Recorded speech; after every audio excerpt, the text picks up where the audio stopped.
was really great to see so many fan arts, so many letters, so many fiction, cosplays. The reactions were fantastic, way beyond our craziest expectations. It was impossible to expect a huge community like this and so passionate fans, and it's great.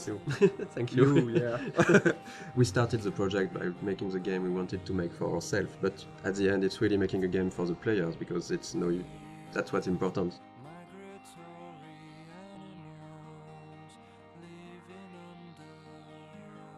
So welcome to the dev commentary of Life is Strange. We're really happy to be there and talk about the game. Thank you for watching. Thanks. I'm Raoul Barbet, one of the co-game directors of the game. And I'm Michel Cor, the other co-game director of the game.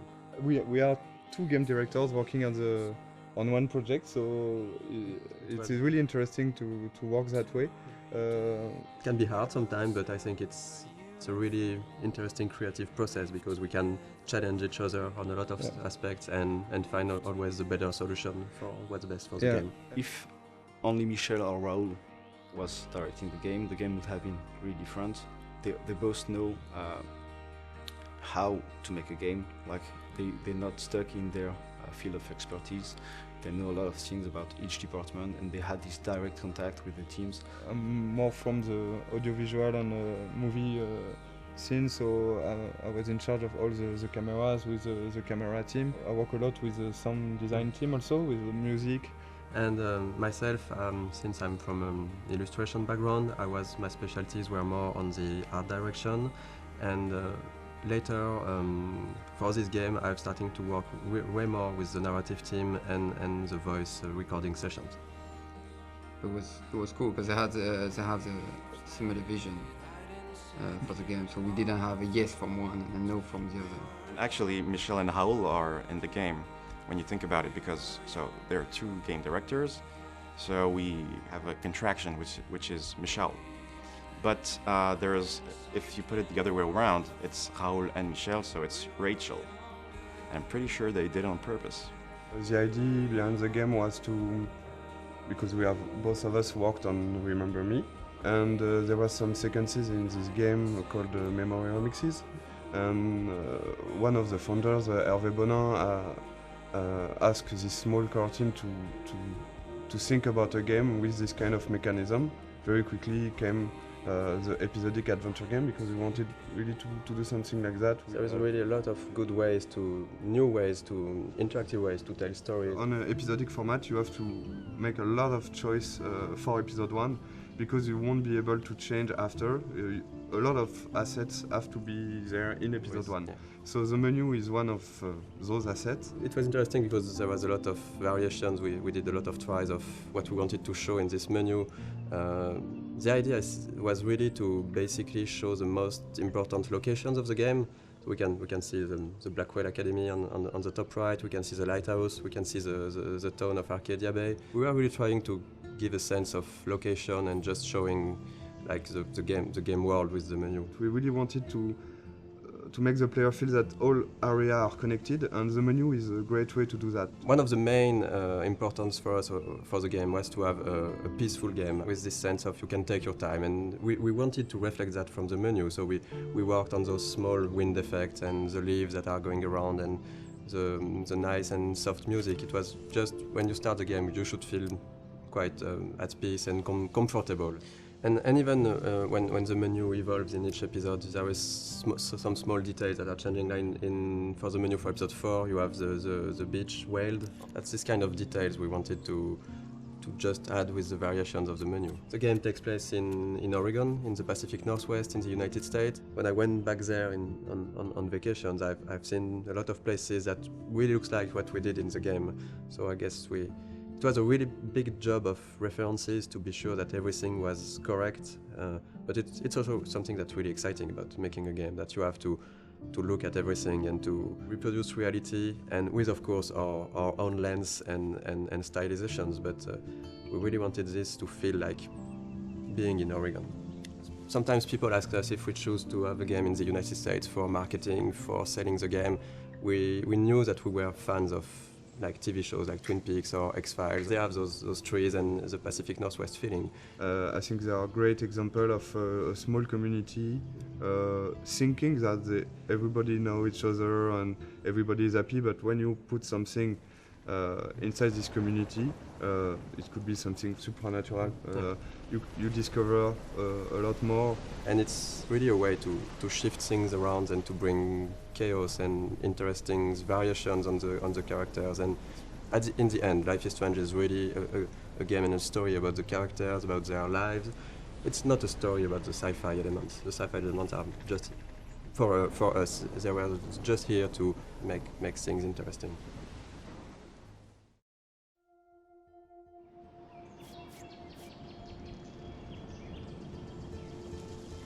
Okay, so let's play the game and... Yeah, let's play Life is Strange. So this is the very beginning of the game. I think this is one of the very difficult sequences of the beginning of the production, because this is the first time the player will see what the game looks like and will be inside the story. So we got a lot of discussion about this one and a lot of discussion about the shots, how we are going to present Max's character. The important, as this is a video game, is the player to know where he has to go and the objective of each scene. This scene is a link to the end of the game, of course, and it's also to close the loop and begin with this scene. And when you know the end of the game was something we really wanted to have, so we can see all the FX, and we've got one FX artist, very talented, Thomas. Here you can see a lot of his work, all the particles, the tornado. We took a lot of time to work on this tornado, because when you're working on an episodic game, it's important to still hook the player from episode 1. So that's the kind of discussion we had about the rhythm, to when should we put something that has a bit more impact and that feels something that shows the player that there is something bigger. So this introduction was a bit like that. We wanted in Life is Strange the player to always know what Max is knowing and to just be with her.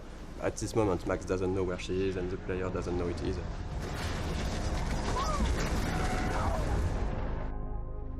We're back to the high school, and which is one of the most important settings of the game, of course, the high school setting and the Blackwell Academy. High school is something where the player will feel comfortable because he knows it, but the transition from the cliff to there is the twist of having something really different, and that should hook the player to say, oh, it's not just a teen story, there is more to it. And then, of course, we can go much over than that and twist it and change the characters. But it was an interesting starting point creatively. This kind of introduction is really important, because in one sequence with some shots you have to discover all the different characters, the main ones, so we will see of course Jefferson, Kate and Victoria. And it was quite hard to decide between not showing too much, to not break the idea of the game, to not be too big compared to what the game would be after. There is a lot of themes of big ideas on the game, and of course photography is one of it, because photography is still a way to look back to the past. It's linked to the theme of rewind and time manipulation and nostalgia, and that's one of the reasons why Max came back to Arcadia Bay to attend this photography class. I think for the player to be like Max back in this town when she don't know everyone, but you've got to respect the schedule. It's really, as a player, something great to discover. Also, the lighting was really important in this scene to break the cliff ambience by this sunny atmosphere and all this light coming from the windows. And maybe we decided to have a private high school rather than just a regular high school of course for the photography course, but it was also to be able to have less students, because we wanted the story to be a bit more intimate. We didn't want it to be like this huge high school with so many students.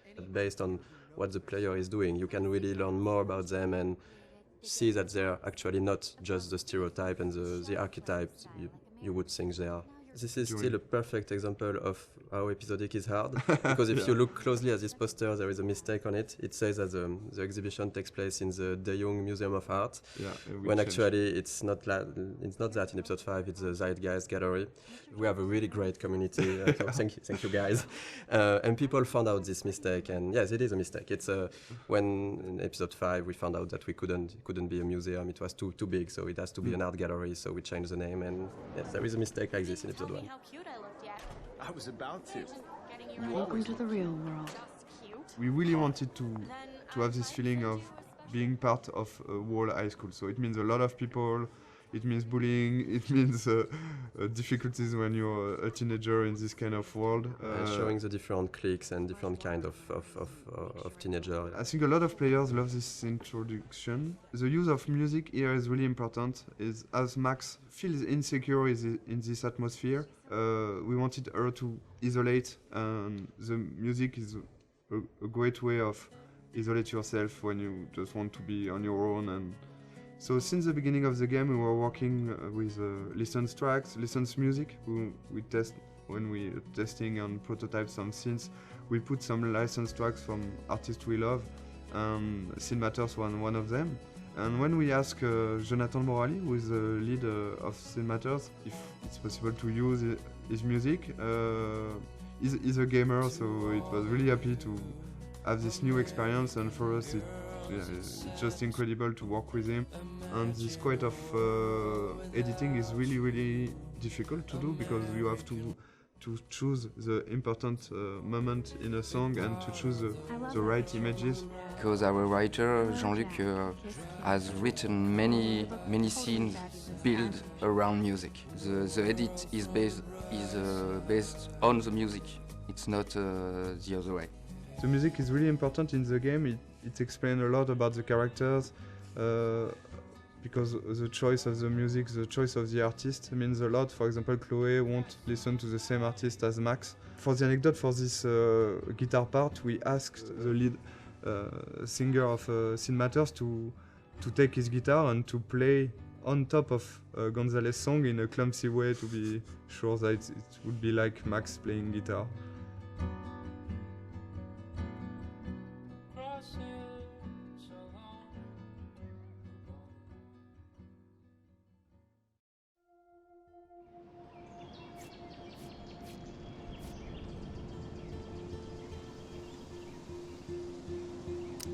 Okay, so the objective of this scene was to go into the bathroom.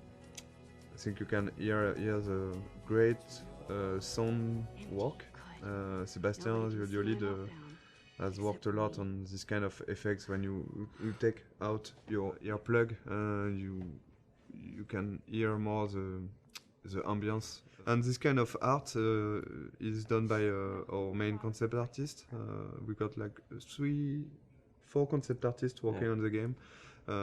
With Edouard, who has made a lot of artwork. He was the one concept artist. So basically in the beginning we do a lot of documentation, like we do a lot of research. From all those pictures we can find on the internet, every room, every character needs to tell you a story, who they are, what they do.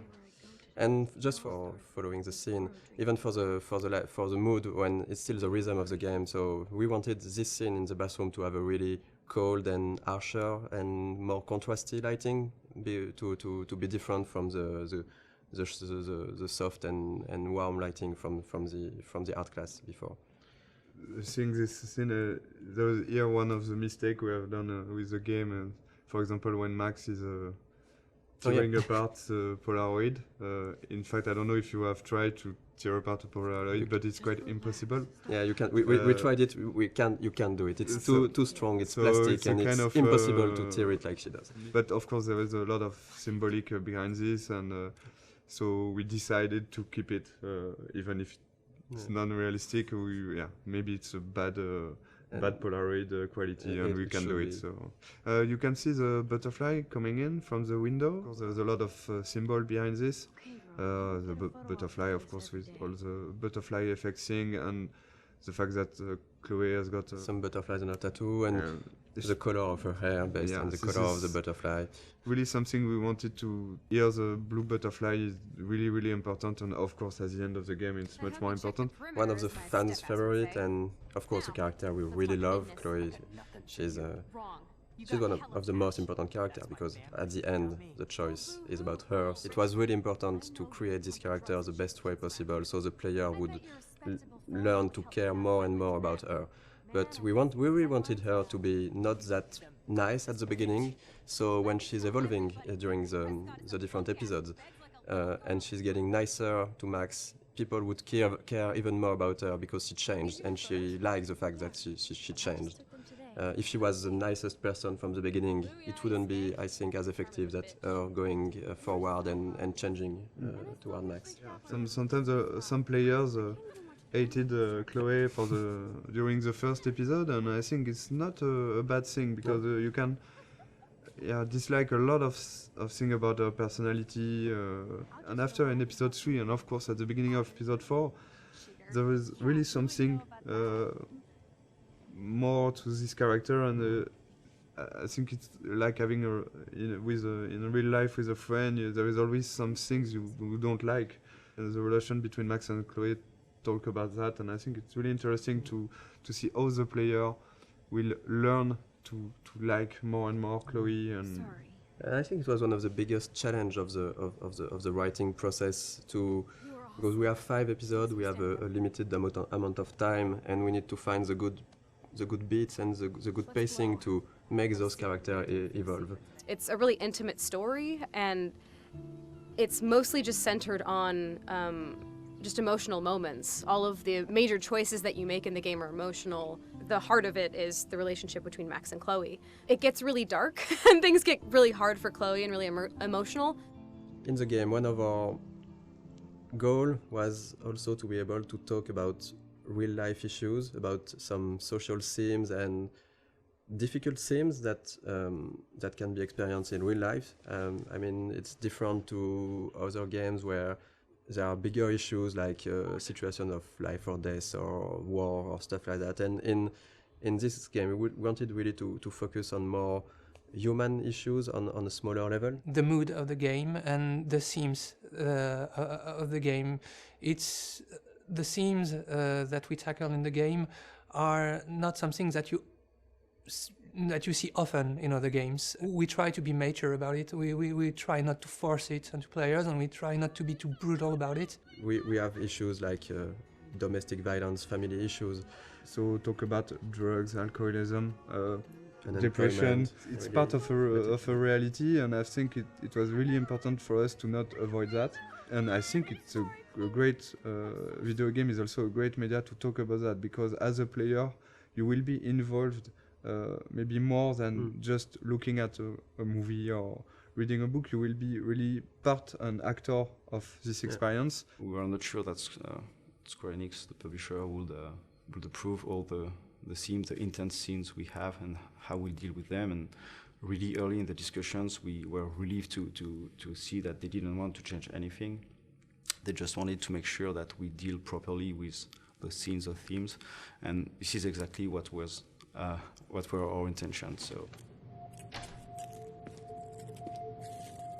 it's again a key scene for episode 1. It's the first time you see Nathan and Chloe. First scene with the character is really, really important. We got a lot of information to give to the player. And we needed to show that Nathan was quite a troubled child, a teenager, I mean. So this is him talking to himself at the beginning. We had to fine-tune and to find the good words to use. Then we see Chloe for the first time. We have to show what's her character, so she's direct and a bit pushy to Nathan. We need still to understand what's happening. So they're talking about money, about drugs. We had to find the right hints to give to explain things. So we don't want to lose the player.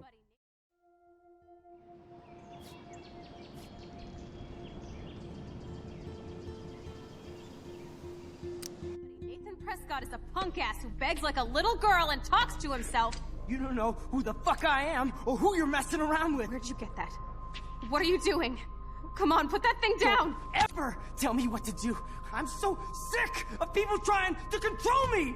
You are going to get in hella more trouble for this than drugs. This scene, this is the starting point of Max discovering that she has this weird power, because basically this adrenaline rush and looking at Chloe getting shot, that's how she can trigger that for the first time, and she don't know really why, but that's the seriousness of the situation. Then you'll go back in the art class. So we really tried on this scene to show the déjà vu feeling. So the editing and the shots were there to give this weird feeling to the player that, okay, I'm living that again and again, looking at the different moments that the player saw the first time in this scene. So yeah, for the editing in this sequence, we wanted to keep the same elements, but not necessarily the same shots. You can see that first 3 shots are the same, I think, and after we begin to change a little the point of view, so you understand that there are the same events going on, but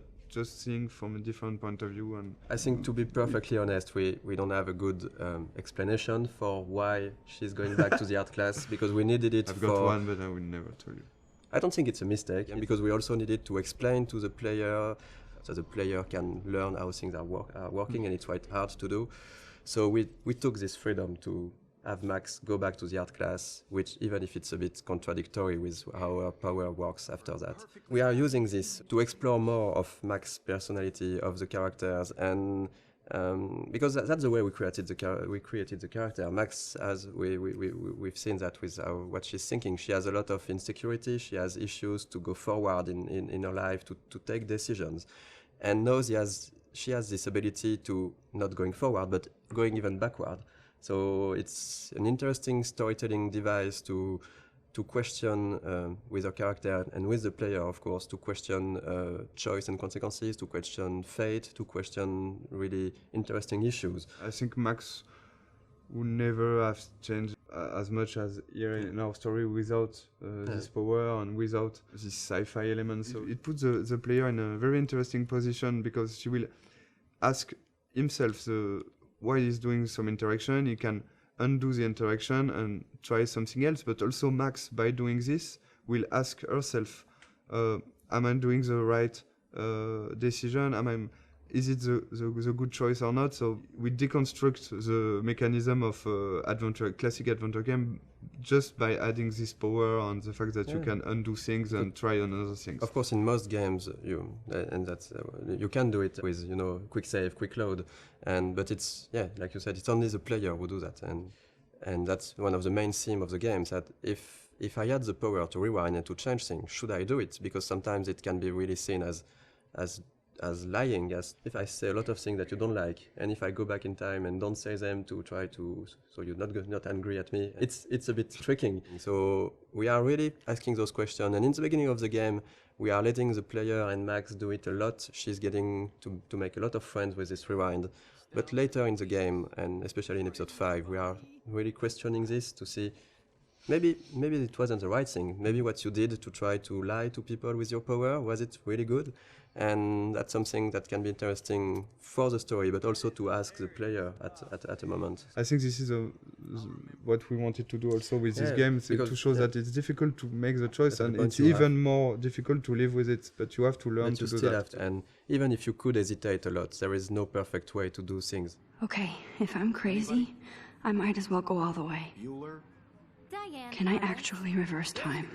So that's basically that the first time the player will actively rewind. So we have Max thinking that, okay, I just got back in time. I'm in the art class, and so that's why we made her break her camera, because we needed to have an element that the player will see that we will rewind. So we can really explain how do you rewind. So Max broke her camera, and then she's thinking, okay, if I got back in time, maybe I can try to do it again and revert that. So that's the first real rewind the player is actively doing.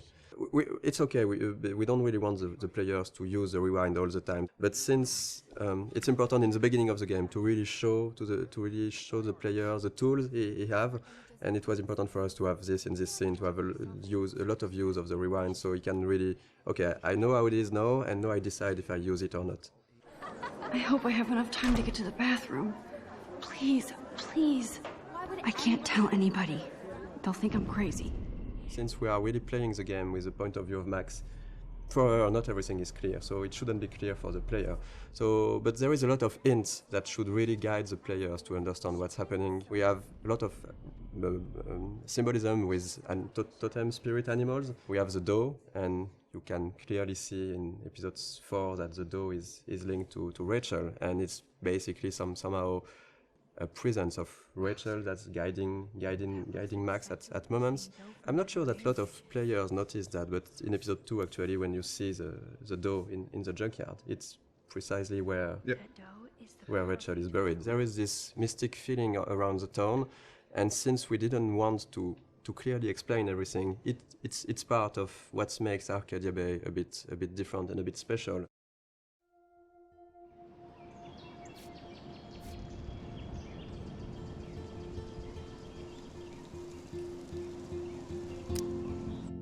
So yeah, we're going to play a bit of the junkyard scene. Yes, so it's we love the junkyard scene because a lot of different elements, but the first one I think is the environment. I think the environment artists have made something incredible here. For Life is Strange, we really wanted to have a stylized rendering. We didn't want it to be realistic, or so every texture has been hand painted to give this impressionistic feeling.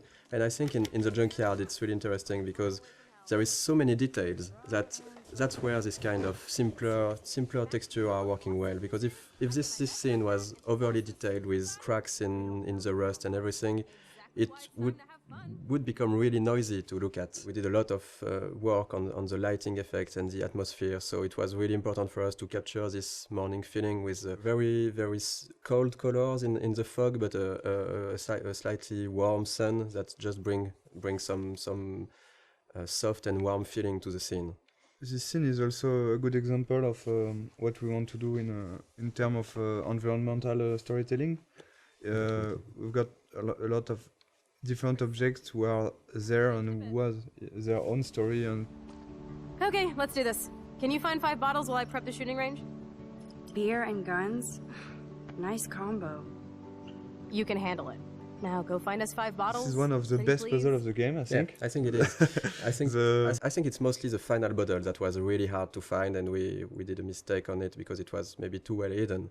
Our goal for this was just to allow the player, to push the player to visit the place while looking for those bottles, because there is a lot of interesting things to discover. Basically, the junkyard is where Chloe brought Max to try her power, but it's also where Chloe and Rachel were hanging out together before Rachel disappeared.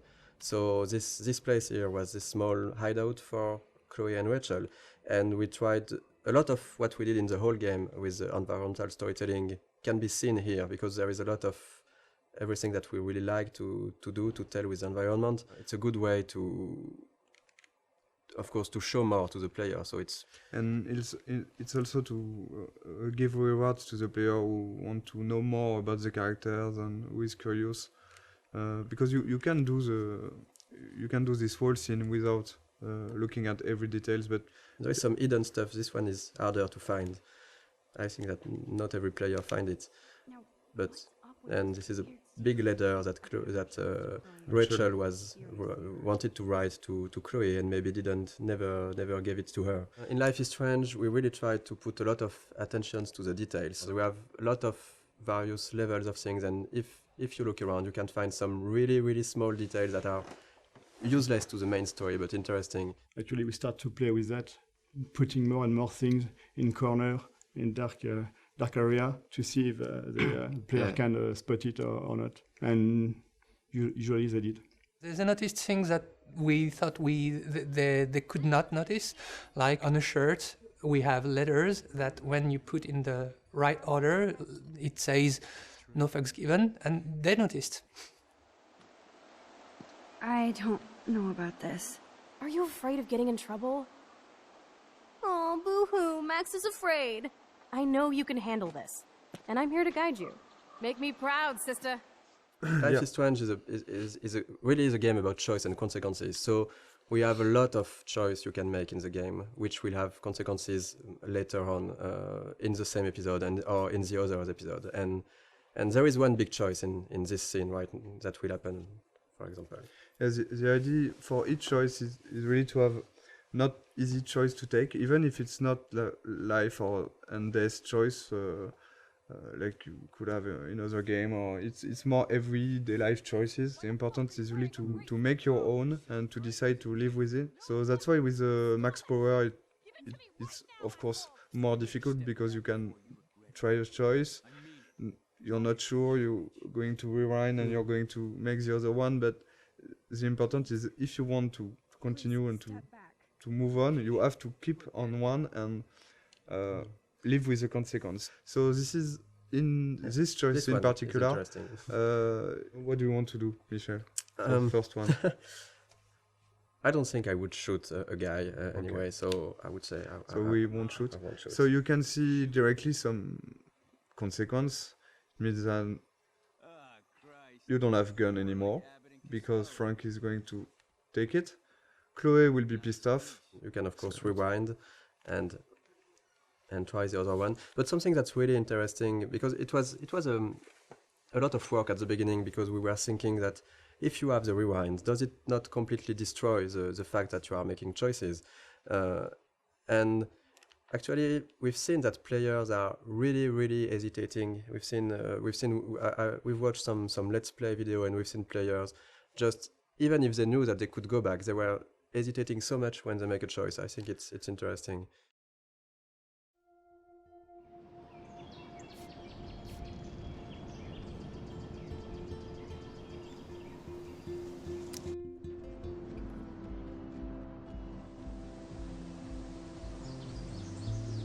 Here will be out of the campus for the first time for the player. So this is the first time the player will be able to use his power when he wants. He can do before, but there is no so many interaction and puzzles. Here we really wanted to have a lot of different things to do, talk with people, use the power just to see fun stuff. But we use this kind of environment for the players who like to take their time and just to talk to characters, to look around. It really gives a sense of presence to Max, to the world. The important aspect of the game is really to give some rewards to the player who want to do that and to want to take his time. So with this kind of sequences, for example, we give what we call a reward, but in fact it's just new element of the game. For example, here you will have new layer of music. You can hear some new layer of music. You will have all those camera shots that you can't have inside the classic walkthrough and classic gameplay in third person. So this kind of beautiful shots you have only because you have chosen to take your time and to sit on the fountain. So the music, the shots, and of course the voiceover of Max also at the beginning. We hear what Max is thinking just here. So this kind of rewards will push, we think, the player to do that again and again. So this is really something we wanted to have. In this game, it's always feeling a bit like what Max is feeling. And we really wanted to focus on those moments. It was really capturing the moment when you can really take your time to reflect on yourself, and that's what Max is doing in those scenes. That's something that not a lot of games are doing, to let the player take his time, because in a lot of games it's just like you need to go forward, you need to go to this checkpoint, you need to do this and this. Since the beginning we wanted the rewind to be a tool that the player can use when he wants, where he wants. It won't be scripted rewind sequence, for example. On a technical point of view, you have to record all the different things that happens in the scene. Since you can rewind time, you can basically be at any part of the scene at any moment you like. Designing puzzles with the rewind was very hard. When you think it's done, you think you've seen everything about it, you think the situation is in place and is going to be working well. There's always this tiny little thing that's fucking it up. Those elements are not really deterministic, so when you rewind, you're not sure that you will be able to restore the particle system in the same state. Seriously, do not forget I need those papers before tonight. Like now. Thanks, Sherry. And this is the dormitories. This is also something that was interesting for us, is to talk about dorm life. So we wanted to use this setting because we can really talk about social issues, like the girls have their room. Do you really like the people who live next to you? How the relationship are working inside the dormitory? Like right now, it's interesting if you have different music that can come from the different rooms. It's a really interesting setting to set up a lot of characters easily. Here the idea is really to, again, have this believable universe of the students. We have to focus on what we want to tell and what we want to develop. In each episode, Alyssa is getting hit or in danger by something, and you can decide or not to use the rewind power to warn her and to actually to get her out of trouble. And again, I think it's links to also the Kate story and this kind of stuff. It's not just here to have fun. It's also to talk about those difficulties you can have when you could be someone like Alyssa and having this kind of problems. And it's always a way to find the little detail and little elements that will bring more to the characters, how we are defining them, without sometimes telling too much. So this is the same actress as Chloe. Yeah, the two main actresses who are playing Max and Chloe did also the other students, and so there is some of Chloe inside each one of them. You can see Max and Chloe here. The body animation is done in motion capture on this project. We've done a lot of shooting in motion capture with French companies. The two main, so Max and Chloe, like for the voice actor, in fact, they are always played by the same actress, Serena and Gabrielle. So all the body language and the body animation you will see in the game are done by them. And so in each scene we discuss about the scene with them, and they add some. Both of them, they have given something to the character, even for Max, because Serena was a bit shy at the beginning of the project, and at the end of the project she was different, and we can see the evolution of Max inside her acting. So who did you tell? The principal. But he didn't seem to believe me. The principal? Are you still 12? That drunk jackass only cares about cash for Blackwell Academy. Don't trust him. I didn't mention you at all. This is the first time we will really see the Max universe by discovering a room. So let's go inside. It was a really important scene for us because you're playing as Max in the game, so you already start to know some about her with what happened before in episode 1. But when you enter her room, it's really her universe. It's everything in this room should describe her, who she is, why she is like this, and speak a bit more about her past. There's quite a lot in this room, in fact, compared to the... Because we tried, I think, episode after episode also to focus on different things, and we can't put too many objects in a room. If you want to play a character for 5 episodes, you need to invest in this character, and all those kind of details and were really important to make a connection between the player and Max, to learn a bit more about what she experienced before, and maybe also why she is how she is right now. Something we really wanted to have with Max's room is also to have a great contrast between Max and Chloe.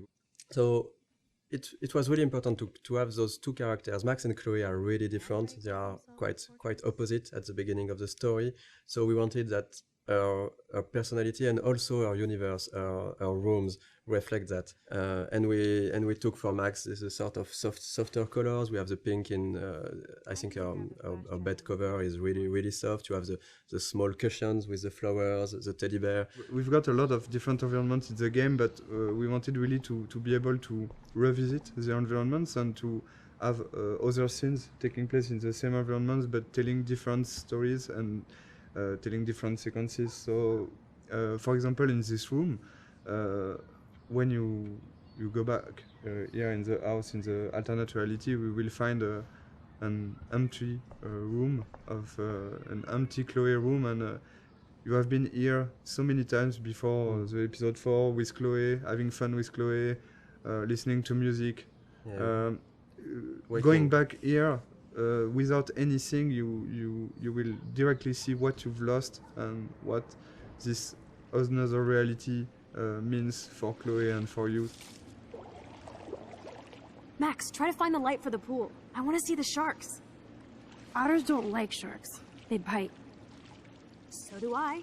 Hit that We've light. done the same with the swimming pool, for example. We've got a great scene in the swimming pool between Max and Chloe when they are alone during the night, and after you got this huge vortex party, which is a really different atmosphere. So this is kind of... On the production point of view, it's basically a brand new environment, but it's still in the same place and with a lot of similarities. So it's really important to show. It was important for us to show the changes that Max can create with her power and the changes to the characters and to the world.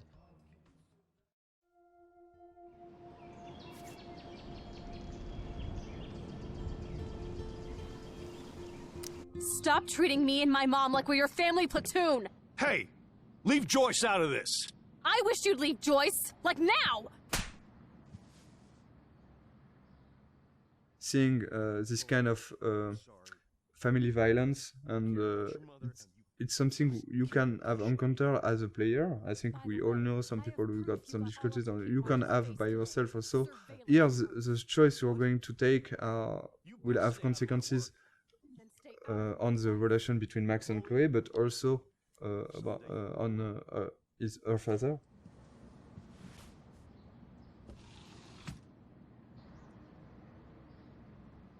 Hey, you okay?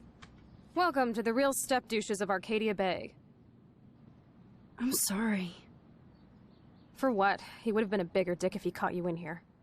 David could seem very archetypal. Yes, and again, one dimension at the beginning, but then we are making episode after episode, you can see that maybe he's very he's got his own reason to be like this. And I think not at any moment we are justifying the fact that he could hit Chloe or be how it is, but just showing a perspective that not everything is black or white. So we did a lot of research to be sure that we were dealing with those themes in a good way. Too much gamifying this, we could really maybe hurt some people, and if we are talking about issues those people have had and not making it right, it could be worse, and it couldn't be the opposite of what we wanted to do at first.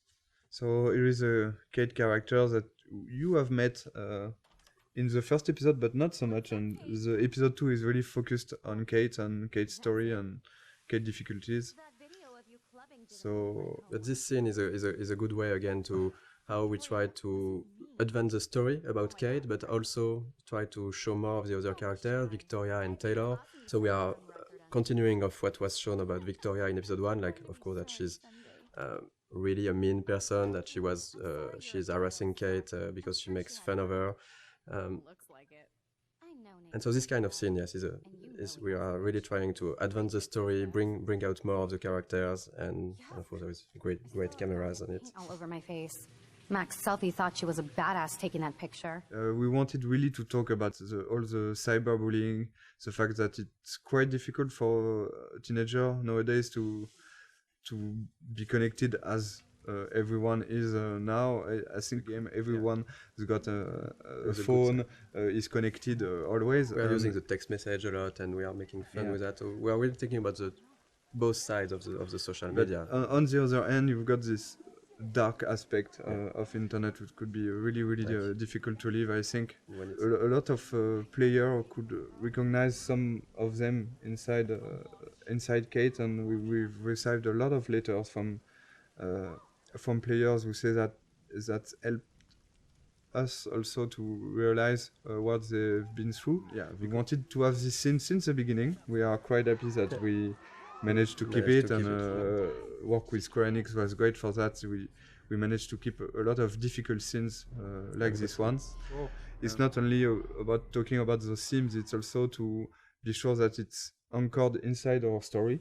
And here, of course, this experience and the Kate story will push Max to think about her power, to think about the consequences, to think about the relation with other characters. That's actually the one time in the game where Max's power fails her. So when you arrive on the roof, you are really by yourself. You have to talk Kate out of jumping, and this was also the second part of what we wanted to do with this theme, is to show that if you care to the people you like, you can help them, and that's basically what Max has to do at this moment, is really to care about Kate, to show her that she knows her, that she's her friend, and to really take out of jumping. I think that something that was interesting on writing all these scenes and is even in episode 1, you know, Kate was written as somehow as some type of archetype. She's a bit religious. She's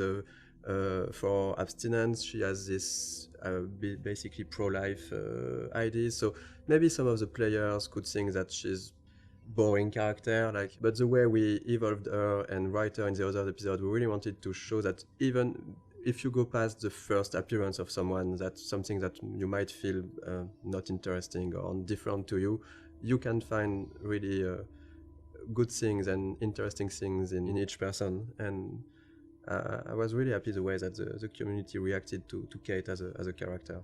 We didn't want to gamify this kind of scene. We still have to have rules for how the things, even if it needs to be really in the background and for the player to not to see those rules.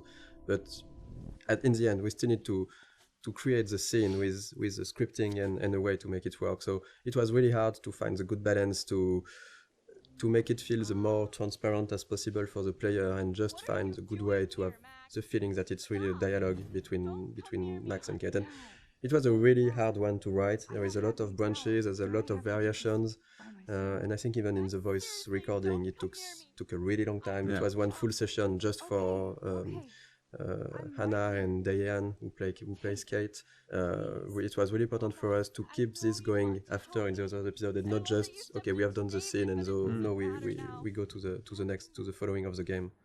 I'm going to be here for another day until my family comes out to visit. How are they treating you? Like they need to protect me forever. They're so upset, and I know they feel guilty even though they didn't do anything.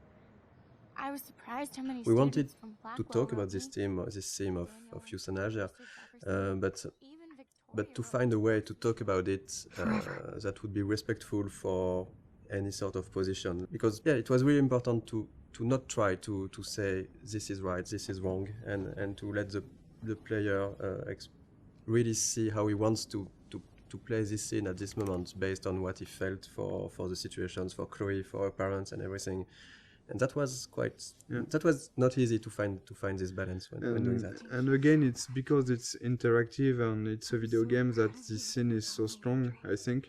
If you just see a scene and just, okay, this is the director point of view and that's it, I accept it or not, but here it will be your choice. You really have to take your time and think about it before making your choice. So, and we've seen all kind of reactions. We've seen players who immediately say, no, I can't do it, or other players who immediately accept what Chloe is asking. Of course, it's Chloe, I'm accepting, and a lot of others who are hesitating for 5-10 minutes or so. And I think that we've been, I like that we did that, but we've been a bit mean to the player, because we give them a third choice of, maybe I cannot take any choice on this, but then you have still to take a choice. Yeah. But I think it was stronger, because it was, what we wanted to do with that is to show that at a point you have to take responsibility for your actions and decide something. You cannot get an easy way out.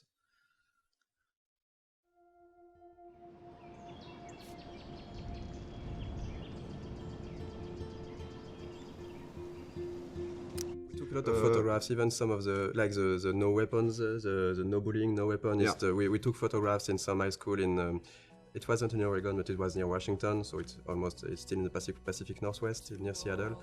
And we took some of those, we just adapted some of those posters. And even for example, like this for the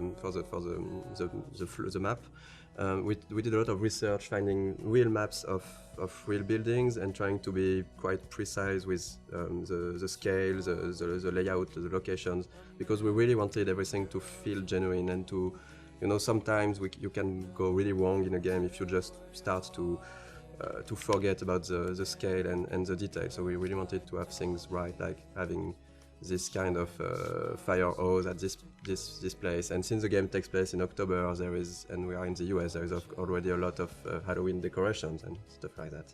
We wanted to have the game at the anchor in reality, but also of course, we have a lot of references. We are huge fan of some TV shows, of books, of movies.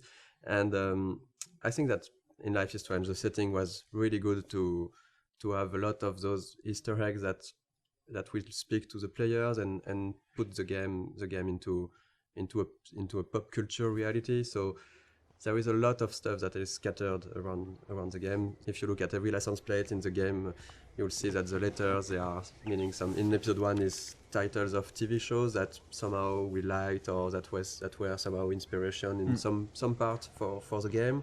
In episode 2, it's movies.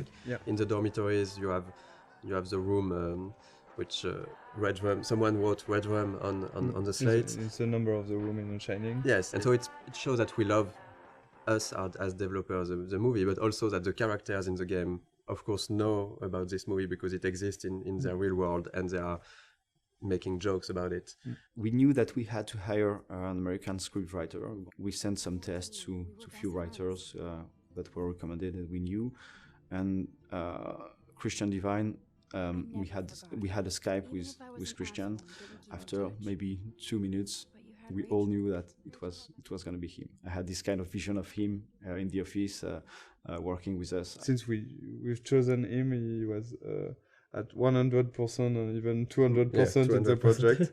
With us, he completely understood what we want to do with the characters and with the story and with the different themes we wanted to talk about. During the motion capture session, we asked the actor and the actress to, when they meet, Max and Warren meet the first time here on the parking lot, we asked them, they were trying to kiss themselves, but you can't do that in the United States. In fact, as French, we were thinking that, it's cool, they are going to kiss themselves. Warren tried to kiss Max, to kiss Max on the cheek. We never done that, so we changed after discussion with a writer and a lot of friends. We say, okay, we should switch to a hug. So we changed the animation to have just Warren try to hug Max and not kiss her. And this is a kind of mistake we can do as French people. So we have to be very careful about that. And it was really good because in France you can. In say France, hello by kissing a girl like this, by just having a peek on the cheek, and not in the US. And this is the kind of stuff where having an American writer was really needed. We made some other mistakes, like on this parking at the beginning we had the parking spots which were really small, and Christian said to us that this is not American parking spots. In the US you have large parking spots because we have big cars, so we changed that. And we did that for various things, like sometimes a sign were not at the right position or something that was not perfectly true to reality. So, Chloe's house. This is the very, very first scene we've made for the game. So this is really the scene that we have modified a lot to create Life is Strange. This is also the scene with which we sold the game to Square Enix. That's the scene we showed to publisher. The first time I tried the game, it was the Chloe's room, a really early prototype, and it felt fantastic to play it. I was literally smiling while playing it because the scene was working really great already. Even though the environment, the characters were not final, it was really good to play. And we decided to use this scene because every mechanism is here, but there's also a scene that shows really what Life is Strange is, because it's a story about those two girls trying to reconnect. We had the two main characters. We had strong issues with what happened with David later. So we have the environmental storytelling when you're visiting a different part of the house. We have Zen sequence. It had the feeling that we really wanted to push for the game. This slow-paced, nostalgic feeling. I think that this scene is really a really good one to show that in episode 1. At the beginning, it wasn't exactly like that. We got different outcomes, and so the scene which is in the game now is really different from the very first prototype. At the very beginning, it was only the arguing with David we have done in motion capture, and I've played with Jean-Luc. So Jean-Luc, you were doing Chloe. Yeah, I was playing Chloe, and Jean-Luc was playing. No, I was playing David. And Jean-Luc is a great writer who has written the original story. So we have played all together because we didn't want to. we didn't add the money. Yeah, In fact, it to was have a optic motion capture shooting, so Just to we show try working by prototype. ourselves And I to remember have animation for the prototype, and the animation is quite ugly. The characters also are the ugly. first version were ugly, and there were at the beginning no textures. We had version with only the grey characters. We were really weird without hair, so we had a hairless Chloe. And I think Max is quite frightening. The smoke and all the FX elements, they are made following the same idea as non-realistic, but like it looks like undrawn smoke a little. But it's really, really beautiful, and our FX artist has made a lot of FX like this. We can see also the wind outside. The wind effect are really beautiful. And we tried to be as close as possible of the concept art. Like, ideally the game, we wanted it to look like some sort of animated concept art.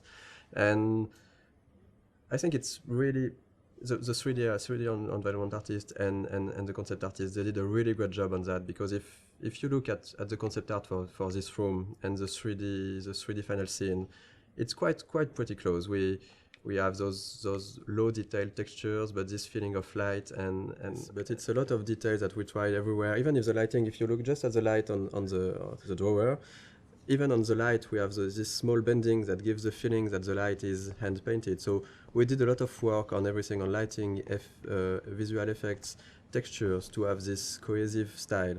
And sometimes the player might not completely notice it, but it still gives this cohesion to the game. Like, for example, for the Chloe's house, how rich Chloe's parents are, so what kind of house they can afford. So this get painted. In concept art, we do like every room, or even the map, the floor map. In Max's rooms, there's a lot of photos on the wall, because she likes to take photos, and you got like the bands, poster of bands, which she like. You have to feel like who they are, and, just by looking at the room. Mm-hmm.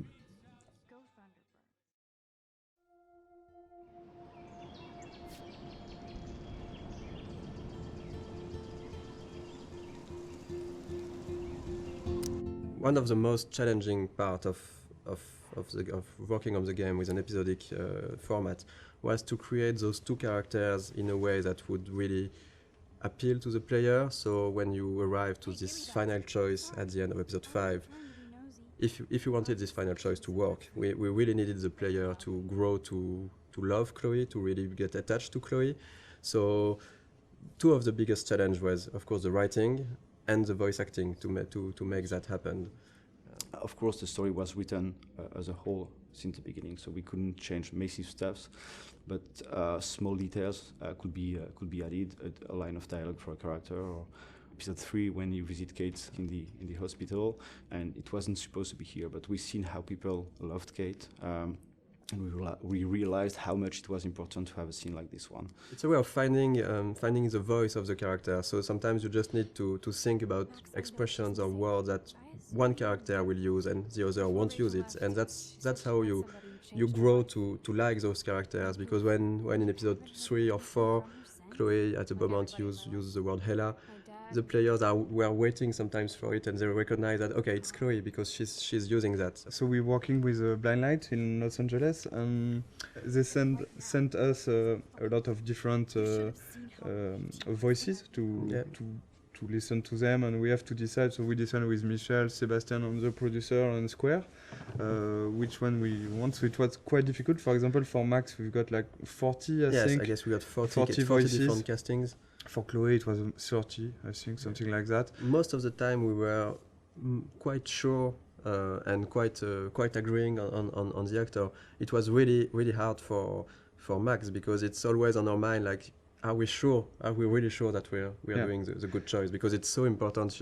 I don't know the number of lines she has in the game, but it's almost, I think that there is almost 14,000 lines in the game, and I think that more than 10,000 are from Max. I've never played a character that I related to so much. I have a lot of the same issues that she does with her confidence, and so getting to play someone that seemed so similar to me was really an extraordinary experience. I really feel like I'm growing with her. We'll help you. Just let me go and... The fun story is for Jefferson. The guy we choose is Derek Phillips, and after we choose him, I discovered that he was Derek Phillips, and he's actually playing one of the main recurring character in the show Friday Night Lights, which is one of my favorite TV shows. Well, this has just been really fun for me, especially coming from the standpoint where, when I auditioned for the role, I wasn't sure if Jefferson was going to be the bad guy in this. So, you just kind of came in and we would do our voiceover sessions, and he was just a cool teacher. So it was kind of neat to find out about this twist. I mean, I'd kind of heard that might happen, but I didn't know for sure if it would. So it was really, really fun to play with that. So we are really proud and happy to have Anna and Ashley for Max and Chloe. All the voice talents we've worked with were really involved. They've given something unique to those characters, and that's why it has worked also. It's because there is a part of their soul inside their character. For Hannah, for Max, one of the hardest parts is that there is so many lines of inner voices. So it was really important for Hannah to give something great for those, and I think it was quite the case. And for Ashley, one of the really hard part is that there is and for Hannah too, there is a lot of really emotional scenes. I really wanted to sell the moments, and I was putting pressure on myself to make certain moments, like with Rachel, lots of the moments that happen in episode 4. I really wanted them to feel real. And I'm constantly on this roller coaster, so I had to figure out how to harness those feelings so that I could use them to illustrate what Max is going through. I remember during the voice recording session, for example, for the scene where they are discovering Rachel's body, it was really hard, even just for myself, to listen to the scene, and they told me after that they were, both of them were really crying when they were recording this scene. We knew already how we wanted to end each episode, but after we take a lot of time to discuss about how and to think about the editing and the framing, the layout of each scene. The endings of each episode. That was something really important, of course, because it's an episodic game, so the ending is crucial if we want, of course, the player to enjoy the episode and to want to come back for the next episode. So I think we looked a lot at also what can be done in TV series, because with the episodic format we were kind of the same way. At the end of an episode, you want either to bring back some element of the story, so in order to hook the player, or we can use a cliffhanger. And I think that we did both of that, depending on the episodes. And right now this is the ending for episode 2. Here the episode 1 and episode 2 endings are not the same, but it's the idea behind was really to show all the characters of the games, all the main characters, and showing that there is maybe something more going on. Yeah. And in episode 1, for example, we even show some characters you haven't met already in episode 1, Joyce and Frank. And you will find them back here at the end of episode 2 in small scenes. And we really wanted those in episode 1 and 2, those ends to be like a wide description of all the characters and all what's going on, and also showing other aspects of each character. For example, seeing David on the with his head on the shoulder of Joyce, seeing Victoria and Nathan in Victoria's room, seeing the principal and Jefferson arguing. This is kind of small hints that maybe will push the player to want to see more. Because this is basically the only moments where we are seeing those characters when Max is not seeing them. Exactly. And so we can just bring a bit more. We are not telling too much. We are just bringing a bit more on those characters, a bit of sort of mystery. And this goes with the idea that everybody might be hiding something or might be a bit different. Like Victoria here we can see her crying when clearly this was not the way her character would behave before. And having Nathan going into her room, we don't know what's happening between the two of them, but it's still bringing a bit of mystery and interest for the characters, for the player. When we worked on the cliffhangers for episodes 3 and 4, of course our goal was still to have a twist. We were really trying to go on with what was important for the story and not just having the shock factor. Maybe just want to thank you for all the gifts, all the support we have from you. Yes. And thank you very much to be so active and so passionate about the game, and we're really happy to see that those characters and this story and those themes means something also for you. This is why we are doing games, so we're really happy, so thank you. Yeah, thank you so much. We really think that, I think you are one of the best community we've seen for games. I'm going to cry, Michel. Yeah, and this community is really nice. I didn't see a lot of bad words. You know, sometimes in video games community can go easily wrong, and it was it's really pleasant to read and to read everything that the Life is Strange community has to say.